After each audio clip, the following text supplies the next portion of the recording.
Is Purple Heart Homes. John Galena and Dale Beatty were two soldiers in the Iraq War in 2004. Dale suffered multiple injuries, was a double amputee, and when he came home, his community rallied around him to build a safe, barrier-free home for him and to change his home. John, who suffered many head and back injuries, got together with Dale and thought, this is a great thing. We need to do this for our veteran soldiers that have homes and their homes are no longer suitable because of the injuries that they have suffered. So these two have started a charity. It is free to the veterans. It is all done by volunteers, and they provide homes that meet the needs of the injuries of our veterans. Great charity. Thank you, Joe. Meredith? Joe, obviously the big news today, Teixeira calling it quits after this year. When did you first learn of his plan? Yesterday afternoon. He brought it to me and told me what he was going to do today. And, you know, like Jason, the first question I asked him, are you sure? Because sometimes I always feel for athletes in the middle of a season and you're all beat up that it's difficult. But you know, as Mark said, Mark really thinks things out and really feels that this is the time for him. And he's, you know, you think about all that he's accomplished, the home runs,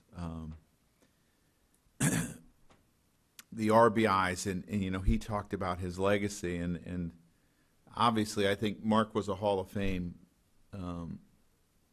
type of hitter when he was healthy. But what was so impressive to me was he never let his defense, he never took it for granted. This was a Hall of Fame defensive type of guy, too. And that's impressive to me because as a manager, you always want that player that's well-rounded. And it wasn't just offense for Mark. You know you were getting great defense. And I don't necessarily think there's any coincidence when Mark's injury started to affect, you know, how much he played during the course of the season. Runs became a lot harder to score around here. Joe, do you ever look back now that you know that he's going to be going after this year and wonder where you would have been without him at first base and without him in the middle of the order at times? I mean, I look at his first 4 or 5 years here, and he was a staple in our lineup. And the only thing that changed was he had the wrist injury, and then he had the broken leg. I mean, I look at him last year, and we had him for 4 months, and what he did for 4 months propelled us to the playoffs. And I mean, this guy has been quite a. I don't think it's a coincidence that he showed up in 2009 with a couple of free agent signings and we won the World Series. I don't, because of how productive he was. And it wasn't just from one side. He would turn around and beat you from the other side. You know, the walk-off homer against Minnesota in the playoffs. I mean, he was a great player. Chad and Brian, or Brian and Chad? Joe, how does this impact the way you use him these last 2 months? No different. I'm going to probably try to, you know, as we're fighting, I'm going to put him out there as much as I can. You know, I wasn't sure if I was going to have him today, and you know, as he asked me yesterday, he said, "What do you need from me?" You know, because we asked him, "What do you want out of your last 2 months?" He said, "I want to get to the playoffs." And he said, "What do you need from me?" And I said, "To help us get there, in a sense. So to play as much as we can, as much as your knee will allow that." By the way, congratulations. Thank you, I was Joe. waiting for you to get the mic. Thank you. When you probably haven't given it a lot of thought yet, but have you seen enough from Ref Snyder that he could be a first baseman next year, and you have Greg Bird coming back? You know, how do you kind of look at past Mark Teixeira? Yeah, well, I think that you look that, you know, Greg Bird is a young man that came up and did a really good job last year for us. And obviously he's coming off an injury, and our hope is that he'll play fall ball and he'll be ready to go next year. But when I look at Ref, I look at him as a guy that we can move all over the diamond and gives us a lot of versatility. I think he's at second today, so that's how I look more at Ref. George? Joe, what is Bird doing? What is Bird doing? He's swinging. He's throwing. Obviously, he's always conditioning because your arm doesn't really affect your legs a whole lot at this point, you know. But he's taking BP, and he's trying to get ready for the fall. I hope so. Who else? Lloyd and Barry?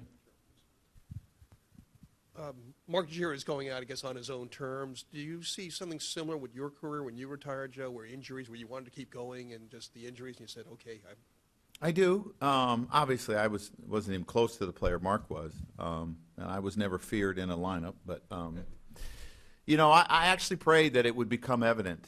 And when I hurt my back in my final year, 2003, with the Cardinals, it just became impossible for me to stay healthy. And I didn't think it was fair to an organization for me to come in and them to expect me to be healthy, or my family, because I was catching a spring training game and I herniated a disc in T2, T3, which is usually only happens in violent collisions.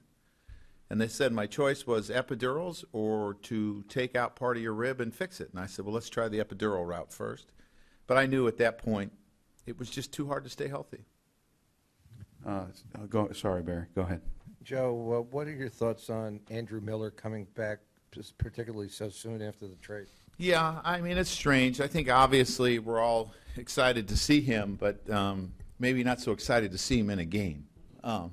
That sort of thing. I mean, we know how good he is, and he meant so much to this organization. And it's a guy that impacted our clubhouse and our team in a year and a half as much as anyone I've ever seen, in a sense. So he's obviously really going to be missed, but it'll be good to see him. And I'm sure the kids will love to see little Max in that playroom, too. Well, just, what he did, his attitude, his willingness to do anything it took to win, his willingness to, after being the best reliever in the American League last year, his willingness to say, I'll step down. I don't need to close. Let's just do whatever it takes to win here. Just his unselfishness, how he was always prepared, the first one in the clubhouse every day doing his work. Just really a great individual. Brendan. You mentioned how Greg might be ready for fall ball. Brian recently mentioned Tyler Austin as a guy who could be someone who comes up here and contributes to the Major League team. What reports are you getting on him, and what do you remember from him 2 Major League spring trainings ago? He wasn't invited this year. Yeah, well, I mean, this is another guy we feel that can come up and possibly really impact this team. I think we're all excited about what we're seeing from Tyler Austin. You look at his numbers in AAA, they're off the charts. I mean, the numbers that he's putting up, and I look, and I don't know if it was yesterday or the day before, he had 3 hits, and he continues to do well.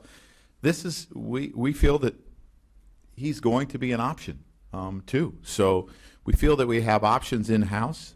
We feel that, Tyler Austin was a big prospect for us, and he went through some injuries, some wrist injuries, and, I think because of that, sometimes you change things. He's healthy. He's playing extremely well, and it's someone we're definitely going to take a look at. Sweeney or Meredith, did you guys? Yeah. Joe, at the risk of looking too far ahead, with Bird playing in the fall or the winter, is that going to be enough for you to be able to say you're comfortable with him as your everyday starting first baseman opening day? Yeah. I'm not saying Tyler Austin's not an option either. We're not saying that. I think there's going to be really good competition next year, and I think it'll bring out the best in both of them. I think for Greg Bird, I think we've always believed in him, and I think that he has to prove that he's healthy is probably the most important thing, and then you go from there. Meredith. Joe, Gary Sanchez catching today. Yes. What do you look for, especially early on, from a young catcher? How well he works with the pitching staff and how well he retains a scouting report. I would say the toughest position to break in from a position standpoint is a catcher, because of having to learn so many different people. You look at, it's a 12-man staff. He has to understand all of them. Having to work so closely with the coach and try to relay, the scouting report. I mean, it's a lot to remember. Then you're supposed to block, and you're supposed to frame, and you're supposed to throw runners out, and then you're supposed to hit. So to me, I really believe, and it's not as easy, it's not necessarily easy to do, but if he just relaxes, he'll be fine. I really believe that. I think he'll do a really good job, but that's not always easy to do, because the first time, I know for me, personally, the first time that a guy who had been pitching well struggles a little bit, you were like, oh, is it me? Is it me? Or the first time you have a big inning that happens to you, is it me? Is it me? And really it comes down to pitchers executing pitches. And this young man, I believe, is going to receive well, he's going to throw well, he's going to block well. So it's not taking too much upon yourself and putting the blame on yourself. And that's what we have to get him by, because it's only natural for a catcher to do that. Back right, Joe. Joe, what do you think when you think about the lineage of first baseman this franchise had in 30 years? Basically 4 guys. Yeah, it's really unbelievable. The people that have run out there for a long period of time and how productive they've been. So it's our job to find that next guy. Ron, do you have a question? Don't be afraid to use the mic on your lap. There you go. As you think about the possibility of more call-ups later this year, do you find yourself paying more attention to Scranton's games or watching the videos more late at night or in the mornings? No, because I always do, because it's exciting to me to watch the young players. And it's just not Scranton. It's Trenton. It's Pulaski. I mean, every organization that we have has video for us to watch. Now, there are times where you see a player hit a triple, you would like to see where the ball completely goes, but you really get the center field camera. And then you get to see him flying by second base, and in your mind you're imagining how fast they are. But I find myself always watching, because to me that's the lifeline of your organization, and it's exciting to me. Barry, last one from him. Just specifically, you're talking about the Arizona Fall League with Bert? I think so. I think that's the plan. Now, I have not sat down and talked to Brian, in the last few days about what our plan, but I think our plan is for him to play somewhere in this fall, and I would think that's where he would go.